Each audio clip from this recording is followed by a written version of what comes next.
E se eu te dissesse que, em pleno território brasileiro, homens e mulheres foram caçados como animais por forças do Estado, e que, até hoje, os corpos de dezenas de brasileiros continuam desaparecidos, como se nunca tivessem existido?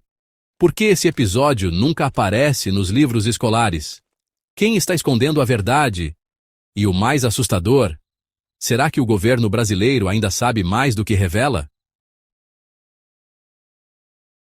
A Guerrilha do Araguaia foi uma tentativa revolucionária organizada pelo Partido Comunista do Brasil, o PCdoB, para derrubar a ditadura militar e instaurar o comunismo no país, a partir do campo, assim como Fidel Castro fez em Cuba. O local escolhido foi a região do Bico do Papagaio, onde os estados do Pará, Maranhão e Tocantins se encontram. Era uma área isolada, de mata fechada e população rural, perfeita para iniciar discretamente uma revolução. Desde o fim da década de 60, militantes comunistas começaram a se infiltrar na região, morando entre os camponeses, criando laços com a população e treinando estratégias de guerrilha. Eles estavam convencidos de que a única forma de combater o regime era através da luta armada. Estavam dispostos a morrer por isso, e muitos morreram.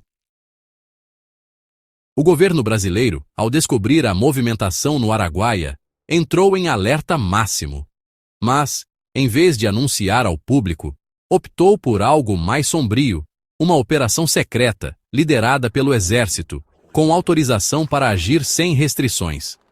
Oficialmente nada existia, mas extraoficialmente soldados foram enviados à região com ordens de capturar, ou eliminar, os guerrilheiros. Foi o início de uma guerra não declarada, sem cobertura da imprensa, sem supervisão, sem direitos humanos, sem testemunhas.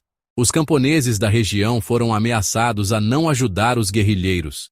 Muitos desapareceram simplesmente por saberem demais. Aldeias inteiras foram evacuadas. Homens, mulheres e até adolescentes passaram a ser vigiados e interrogados.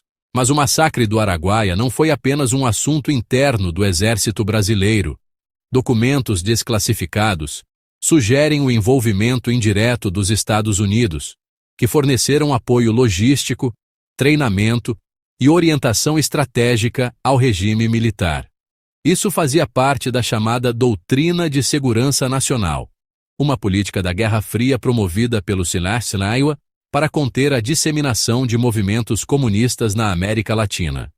O Brasil, assim como outros países do Cone Sul, aplicou essa doutrina com mão de ferro, usando-a para justificar perseguições, torturas e execuções sumárias sob o pretexto de proteger a nação. Um dos capítulos mais sombrios foi o uso de agentes infiltrados e a infame Operação Marajoara. Nessa fase, soldados foram treinados para se misturar como civis, ganhando a confiança dos moradores locais. Esses infiltrados denunciavam qualquer pessoa suspeita de ajudar os guerrilheiros, muitas vezes levando à execução de moradores inocentes baseada apenas em suspeitas.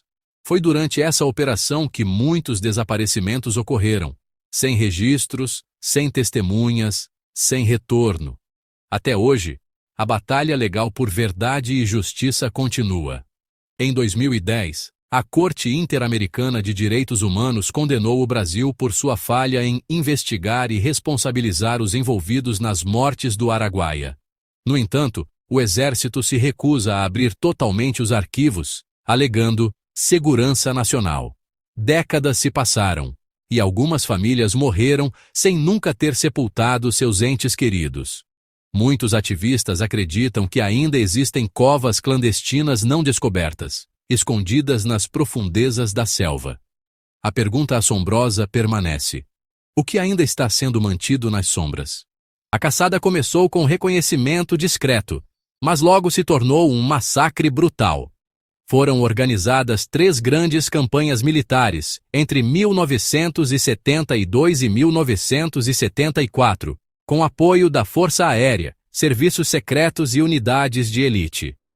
Os militares usavam tortura, emboscadas, armadilhas, espionagem e manipulação da população local. Os guerrilheiros, por outro lado, estavam mal armados, sem apoio logístico e em desvantagem numérica. Mas, mesmo assim, resistiram por anos, o que deixou os generais furiosos. Testemunhas dizem que alguns guerrilheiros foram capturados vivos, mas nunca mais foram vistos. Outros foram executados sumariamente, e seus corpos nunca foram devolvidos às famílias. O exército destruiu qualquer vestígio. Corpos enterrados em valas comuns foram posteriormente desenterrados e espalhados. Registros foram apagados. Comunicações foram silenciadas. Foi como se tudo tivesse sido projetado para nunca ter existido. Por que ninguém falava sobre isso? Simples medo. Durante a ditadura, qualquer tentativa de investigar a guerrilha do Araguaia era sufocada. Jornalistas foram censurados, livros proibidos e parentes das vítimas ameaçados. Até os próprios soldados que participaram da missão foram proibidos de comentar. Muitos, décadas depois, disseram viver atormentados com o que viram, mas se recusavam a dar detalhes por medo de represálias. O regime impôs uma cortina de silêncio absoluto, que só começou a ser rasgada depois da redemocratização. Com o fim da ditadura em 1985, familiares dos desaparecidos iniciaram uma longa e dolorosa campanha para encontrar os corpos e os culpados. Nos anos 90, começaram a surgir comissões de investigação, como a Comissão de Mortos e Desaparecidos Políticos, e mais tarde, a Comissão Nacional da Verdade, que trouxe à tona depoimentos estarrecedores de ex-militares, sobreviventes e moradores da região.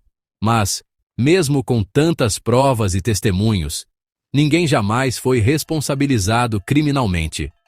Até hoje, o Estado brasileiro nunca revelou onde estão os corpos de cerca de 60 guerrilheiros desaparecidos, nem onde estão os documentos oficiais da operação. O Exército ainda trata o caso com sigilo extremo. Muitos arquivos continuam inacessíveis, e várias perguntas continuam sem resposta. A guerrilha do Araguaia não foi um simples confronto. Foi uma guerra interna, silenciosa, suja e esquecida. Foi também um exemplo cruel de até onde um regime autoritário pode ir para manter o poder. Muitos dos envolvidos nesse episódio, de ambos os lados, morreram sem ver justiça. E talvez o mais assustador seja pensar que grande parte da população brasileira sequer sabe que isso aconteceu.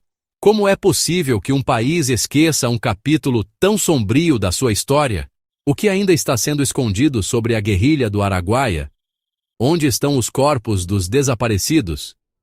Quem deu as ordens para executar civis? E, principalmente, por que depois de tantas décadas, ainda existe tanto medo de se falar sobre isso? Será que o silêncio é apenas esquecimento? Ou um sinal de que a história ainda não acabou? Se esse vídeo te impactou, não deixe essa história ser enterrada de novo. Curta o vídeo, compartilhe com alguém que nunca ouviu falar da guerrilha do Araguaia e se inscreva no canal Códigos em Expansão para mais histórias que o sistema tentou apagar da sua memória. Deixe nos comentários: você acha que o Brasil vai um dia revelar toda a verdade? Porque aqui, a gente expõe o que tentaram esconder.